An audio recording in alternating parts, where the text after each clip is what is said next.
Bismillahirrahmanirrahim. Honorable viewers, Assalamu alaikum. Digital Biopic Heart Cancer and Diabetes Research ইনস্টিটিউটের পক্ষ থেকে doctors টক TV 100K চ্যানেলের সকল দর্শক শ্রোতাদেরকে জানাচ্ছি আন্তরিক অভিনন্দন।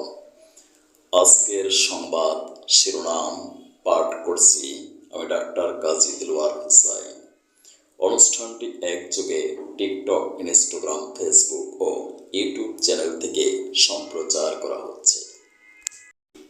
রোহিঙ্গা প্রত্যাবর্তনের সর্বতোভাবে সহযোগিতা করবে চীন। সংকট সমাধানে মিয়ানমার সরকারের পাশাপাশি প্রয়োজনে তারা আরাকান আর্মির সাথেও আলোচনা করবে। গণপ্রজাতন্ত্রী বাংলাদেশ সরকারের মাননীয় প্রধানমন্ত্রী শেখ হাসিনাকে এমন আশ্বাস দিয়েছেন চীনা প্রেসিডেন্ট শি জিনপিং। বাংলাদেশকে সুদমুক্ত সহ মোট 4 ধরনের ঋণের প্যাকেজের দ্রুত কাজ শুরু করবে বলেও জানান এই চীনা প্রেসিডেন্ট।